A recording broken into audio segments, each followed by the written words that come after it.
దగ్గర 150 మంది కూర్చున్నారు. బీఆర్ఎస్ టేబుల్ ఒక్కడు కూడా వేయనివ్వలేదు. వేసినా కూడా తీసి అవతలకు బారేశారు. ఎవరిని కూర్చొనివ్వలేదు. నేను వెళ్ళి అడిగితే గొడవ పెట్టుకున్నారు. స్కూటీల మీద వెళ్ళే వాళ్ళని కూడా ఆపి పలానా పార్టీకి మీరు కాంగ్రెస్ పార్టీకి వెయ్యండి అని చెప్తున్నారు. ప్రతి ఆటోని జనం ఎక్కించుకొచ్చి అక్కడ 2 నిమిషాలు వాళ్ళతో మాట్లాడి డబ్బులు పంచుతా మీరు కాంగ్రెస్కు ఓటు వేయండి, వెయ్యకపోతే మిమ్మల్ని రేపటి నుంచి బయటికి రానేమో అని బెదిరించారు. అది మేము క్వశ్చన్ చేస్తే మమ్మల్ని కూడా మహిళలను చూడకుండా పిచ్చి పిచ్చిగా మాట్లాడారు. నేను సవేరాలో ఒక బూత్లోకి వెళ్తే 271లో నవీన్ యాదవ్ బావమరిది వెంకట యాదవ్ కూడా ఉన్నారు. నన్ను చూసి ఎమ్మటే బయటికి పరిగెత్తుకొని వెళ్ళిపోయారు. అంటే ఎప్పటి నుంచి 30 మంది నేను ఎటు వెళ్తే అటు నాకు కాపలా పెట్టారు. 2-3 ఎటు వెళ్ళినా ఒక 100 మంది దాకా నా వెనకమాల వస్తున్నారు. ఎటు వెళ్ళినా అంటే ఒక మహిళని ఇట్లా హింసిస్తారా? అంటే ఒక మహిళను తిరగనివరా? ఒక మహిళ ఇట్లా ఉండకూడదా? ఇంత అరాచకమా? ఇంత అన్యాయంగా చేస్తారా? బోరుబండలో కొట్టారు, టేబుల్ అయినవలేదు, కుర్చీలు ఇసిరేశారు. రౌడీ షీటర్ వచ్చాడు బయటికి. ఒక రౌడీ షీటర్ని ఆంబోతులా వదిలేసి మీదకి రచ్చ చేసి వాడిని వెనక తీయకోకుండా కార్యకర్తలు ఏంటిది అని అడిగితే ఎఫ్ఐఆర్ బుక్ చేసి లోపల పడేస్తాను నోరెత్తితే అని అంటున్నారు పోలీసులు. నేను అక్కడికి ఎంటర్ అయ్యి వెళ్ళంగానే 20 మంది పోలీసులు వెళ్ళిపోయారు ఎక్కడాళ్ళు అక్కడ. ఒక మహిళ వచ్చినప్పుడు ఉండాలా అండగా? వెళ్ళిపోతారు ఎటాళ్ళు అటు పారిపోయి. ఇంత దొంగల్లాగా ఎందుకు చెప్పండి? పోలీసు సోదరులకు ఒకటే చెప్తున్నా, నేను జెన్యూన్గా ఉండండి. ఒక మహిళకి సపోర్ట్ చేయమని నేను అడగట్లేదు. ఎవరి పని వాళ్ళని చేసుకునివ్వండి. అంత భయపడాల్సిన అవసరం ఏముంది? ఒకళ్ళ కింద పని చేయట్లేదు కదా మనం. అంత భయపడి నన్ను భయపెట్టాల్సిన అవసరం ఏముంది? ఏ డివిజన్లో ఏ బూతులకి వెళ్ళినా ఇదే గొడవ. ఇప్పుడు కూడా బిర్యానీలో డబ్బులు పెట్టిస్తున్నారు. అంత కర్మేం పట్టింది? అంత ఓడిపోతామని అంత భయం ఎందుకు వేసింది? ప్రజల్ని మభ్యపెట్టి భయపెట్టి ఇళ్లలోంచి బయటికి రానివట్ల. ప్రజలకు ఒకటే విజ్ఞప్తి చేసుకుంటున్నా, నేను ఎవ్వరూ కూడా భయపడుకోకుండా బయటకు వచ్చి ఇంకా 4 గంటల టైం ఉంది. దయచేసి ఓటు వినియోగించుకొని ఓటు వేసి మీరు రౌడీజాన్ని అరికట్టి రేపు ఇలాంటివి లేకుండా ఉండాలంటే ప్రతి ఒక్కళ్ళు బయటకు వచ్చి ఓటు వేయాలి. ఇంతకుముందు అధికారంలో ఉన్న బీఆర్ఎస్ పార్టీ ఇలాంటి ఎలక్షన్స్ చాలా చేసింది, కానీ ఎప్పుడు చేయలేదు. నేను చూసినంతలో ఎప్పుడూ జరగలేదు. ఫస్ట్ టైం నేను చూడటం. ఇట్లా ఉంటుందా అని ఇప్పుడే చూసా. నేను ఇన్ని సంవత్సరాల్లో ఎప్పుడు కూడా చూడలేదు. నేను నా భర్త ఇన్ని ఎలక్షన్స్లో ఉన్నప్పుడు కూడా ఇలాంటిది ఎక్కడా వినపడలే. నేను స్టేట్లో ఉన్న ఆకు రౌడీలు మొత్తం తీసుకొచ్చి పెట్టుకున్నారు. అంత దౌర్భాగ్యమా? అంత భయం ఎందుకు? అంత భయపెట్టాల్సిన అవసరం ఏముంది? దయచేసి మళ్ళీ చెప్తున్నా, ఓటు హక్కు వినియోగించుకోండి బయటకు వచ్చి. ఇట్లాగే ఉంటే మళ్ళీ రేపు ఈ గోండా రాజ్యమే ఉంటుంది. మీరు కనుక పార్టీని గెలిపించుకుంటే రేపు మీకు అండగా ఉంటుంది. ఇప్పుడు ఏం జరిగినా నేను చూసుకుంటాను. ప్రజలందరినీ మీకు అండగా ఉంటా, మీ వెనకమాల నిలబడతా, పార్టీ అండగా ఉంటుంది. ఏదైనా సరే 13వ తారీఖు వరకు ఎంత ఇబ్బంది అయినా పెట్టండి, ఎంతైనా భయపెట్టండి, కానీ 14వ తారీఖు తర్వాత మాత్రం మాదే. అప్పుడు చెప్తాం ఒక్కొక్కళ్ళ పని ఎవడేంటనేది. అప్పుడు చూసుకుంటాను. నేను ఎవరేం చేశారో ఇవాళ గుర్తుపెట్టుకుంటాను. పనికి మాలిన ఆకురౌడీ కూడా నోరెత్తి మాట్లాడుతున్నాడు ఇవాళ. పోలీసులు కూడా మహిళలను చూడకోకుండా ఎట్లా పడితే అట్లా మాట్లాడుతున్నారు. ఇందాక ఎవరు అతని పేరు? సురేష్ యాదవ్ ఎంత వల్గర్గా మాట్లాడుతున్నాడు అంటే లేడీస్ అనుకోడు లేకుండా పిచ్చిగా మాట్లాడుతున్నాడు. ఎన్నికల కమిషనర్కి నేను ఒక్కటే విజ్ఞప్తి చేసుకుంటున్నాను. ఒక మహిళగా మిమ్మల్ని అడుగుతున్నా, నేను ఎంత చేస్తుంటే కూడా మీరు చూస్తూ కూడా ఊరుకున్నారు. ఒక మహిళని ఇట్లా చేస్తుంటే మీకు ఇప్పటికే తెలుసుంటాయి అన్నీ. నేను దయచేసి మిమ్మల్ని అడుగుతున్నాను, ఒక కోరుతున్నాను. మీరు బయటకు వచ్చి జరిగేదేదో చూసి ఏది కరెక్ట్గా ఉందో వాళ్ళకి చెప్పి అట్లా చేయించండి.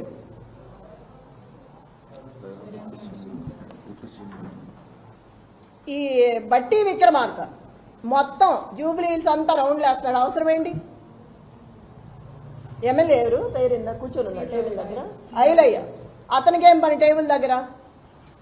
చిటీలు ఇవ్వడం అవన్నీ అతనికి ఏం అవసరం? అసలుకి వీళ్ళందరూ రావాల్సిన అవసరం ఏంటి? విప్పులు కానీ ఎమ్మెల్యేలు కానీ మినిస్టర్లు కానీ వీళ్ళందరూ రాత్రి నుంచే తిరుగుతున్నారు. అవసరం ఏంటి జూబ్లీ హిల్స్లో వీళ్ళకి? లోకల్ నాన్ లోకల్ మాట్లాడుతున్నారు. మరి రజియా ఇంటికి వెళ్ళి బోరుబండ్లో సైట్ 3లో ఆ అమ్మాయి కూర్చుందని గట్టిగా మాట్లాడుతుందని ఇంటికి వెళ్ళి గొడవ చేశారు రౌడీల్లాగా పోలీసులు. ఆ అమ్మాయి మీద కూడా గొడవ చేశారు కూర్చోవద్దని. టేబుల్స్ ఇవ్వట్లా, కుర్చీలు ఇవ్వట్లేదు. ఆ టేబుల్స్ తీసుకొచ్చి పోలీసులు సందు చివర 3 అడ్డం పెట్టుకున్నారు. అవి ఎవరికి అవసరం? వాళ్ళ దగ్గర లాక్కొచ్చి మీరు ఎందుకు వేసుకోవాలి? ఆ కుర్చీలన్నీ విసిరేసి వాళ్ళు ఎట్లా కూర్చుంటారు? నైట్ అవుతుందో ఎంత టైం అవుతుందో తెలియదు. మహిళలు ఉన్నారు, ప్రెగ్నెన్సీ ఉన్నారు. అక్కడ అంతమంది జనాన్ని భయపెట్టి టేబుల్స్ తెచ్చి బయటకు వేసుకోవాల్సిన అవసరం ఏంటి? ఇంత దౌర్జన్యమా? పోలీసులకు కూడా ఉండాలి కదా, మనం ఏం చేస్తున్నాము, ఇది తప్ప ఒప్ప అని తెలియదా? చిన్నపిల్లలేం కాదు కదా. అదేమంటే క్వశ్చన్ చేస్తున్నారు తిరిగి. ఆ క్వశ్చన్ చేసే ముందు మనం ఏం చేస్తున్నామో తెలియాలి కదా. మాట్లాడితే సీఏ అంటారు, ఏదేదో మాట్లాడుతున్నారు. నాన్నే భయపెడుతున్నారు వెళ్తుంటే. అంత 30 మంది 50 మంది 100 మంది పెరుగుతూనే వస్తున్నారు కానీ తగ్గట్లేదు. 2 నిమిషాల్లో వస్తున్నారు. మరి ఎవరు చెప్తున్నారో నాకు తెలియదు. నేను ఎక్కడికి వెళ్తే అక్కడికి వస్తున్నారు నాతో పాటు. గుంపుగా వచ్చేస్తున్నారు పోలీసులు కానీ రౌడీలు కానీ ఆ చుట్టూ ఉన్న జనం కానీ. ఏదో ఇప్పుడే వచ్చేటప్పుడు చూసా 150 మంది కూర్చున్న టేబుల్స్ నేను గొడవ చేసి వచ్చానని ఒక 6 నుంచి మిగతాయి తీసేశారు. ఇప్పుడు వస్తా చూసాను ఈ కార్లు. ప్రతి చోట ఇలాగే ఉంది. మేము ఇక్కడి నుంచి అవతలకి వెళ్తే ఇక్కడ మొదలు పెడుతున్నారు, మళ్ళీ అటు నుంచి ఇటు వస్తే అటు మొదలు పెడుతున్నారు. ఎన్ని చోట్ల ఆపుతాం, ఎంతమందిని ఆపుతాం? బిర్యానీలో డబ్బులు పెట్టిన దౌర్భాగ్యం కాంగ్రెస్ పార్టీది. అంత అవసరమే వచ్చింది నీకు? అంత రౌడీజం చేయాల్సిన అవసరమే ఉంది? మొత్తం సిటీలో ఉన్న స్టేట్ మొత్తం రౌడీలందరినీ పెట్టుకున్నావు తీసుకొచ్చి. ఎంతమందిని బెదిరిస్తావు? పక్కనే పెట్టుకున్నాడు, కవర్లో పెట్టి ఒక్కొక్కళ్ళకు పంచుతున్నాడు. చూసాము, పోలీసులు కూడా చూస్తున్నారు పక్కన, ఏమంటలేదు వాళ్ళని. మా దగ్గర సెల్లులు ఉంటే తీసి బయట పెడుతున్నారు లాక్కొని. ఒక క్యాండిడేట్ ఫోన్ కూడా దగ్గర ఉండనివరా? క్యాండిడేట్తో ఒక మనిషిని కూడా రానివరా? ఎట్లా రాకుండా? లోపల ఎవరు కూర్చున్నారు ఏంటో మనకు తెలియాలి కదా. అట్లా కూడా అలౌ చేయట్లేదు. వాళ్ళని మాత్రం 10 మందిని అలౌ చేస్తున్నారు. అడిగితే నవ్వుతున్నారు.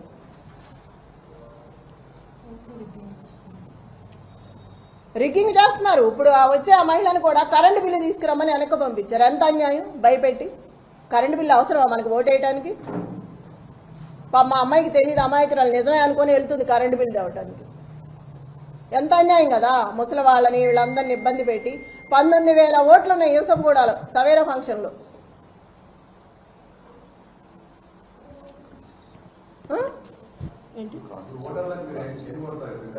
వికలాంగులకి ఎన్ని పెట్టాలి? వీలు చేసి మనం 19,000 మంది అంటే ఎన్ని పెడతాము?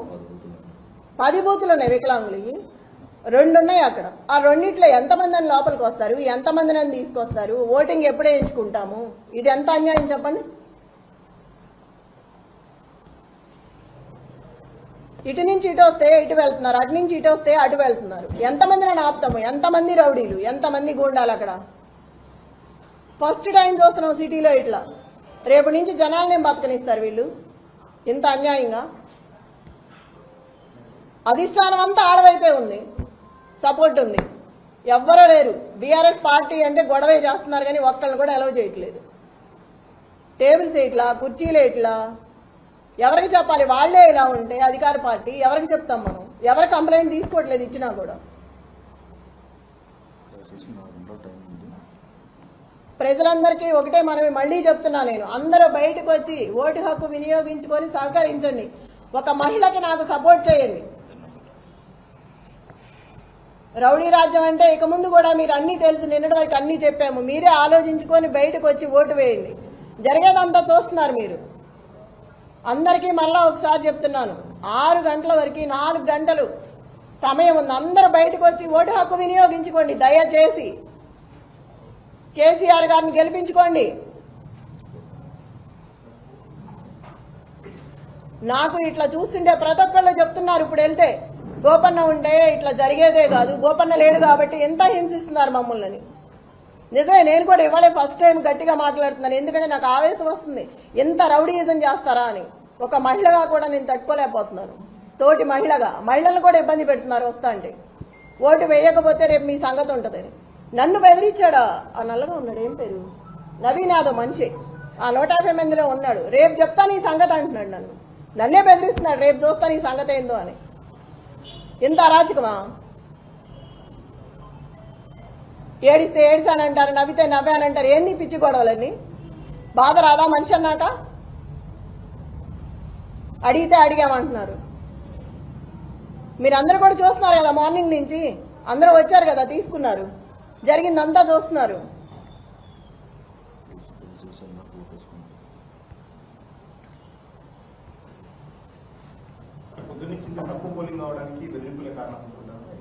తప్పకుండా ఈ బెదిరింపుల వల్లే జనాలు బయటికి రావట్లేదు. రేపు ఇంటికి వచ్చి ఏం గొడవ చేస్తాడో, మమ్మల్ని బెదిరించి వెళ్ళాడు, ఇప్పుడే రావాలంటే భయంగా ఉంది బయటికి అని చెప్తున్నారు ఒక్కొక్కరు.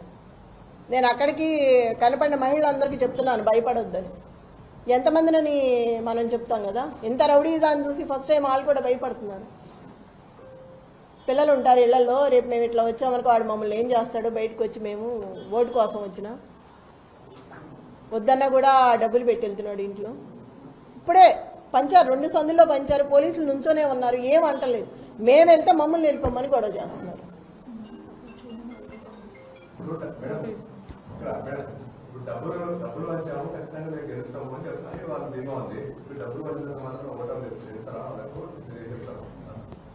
ఓటర్లు చాలా తెలివైన వాళ్ళు ఎటు వేయాలో వాళ్ళకి తెలుసు. కానీ భయపెట్టి బెదిరిస్తున్నారు కాబట్టి వాళ్ళు భయంతో బయటికి రావట్లేదు. ఇక డబ్బుల సమస్య కాదు, బెదిరింపు, గోండాయిజం, రౌడీ రాజ్యం, ఇది దానికి భయపడుతున్నారు జనాలు. ఒక మహిళగా నన్ను బెదిరిస్తున్నారు. ప్రతి ఓటరు దయచేసి బయటకు వచ్చి ఓటు హక్కు వినియోగించుకోండి. ఎవరికి భయపడాల్సిన అవసరం లేదు. మీకు అండగా నేను ఉంటాను.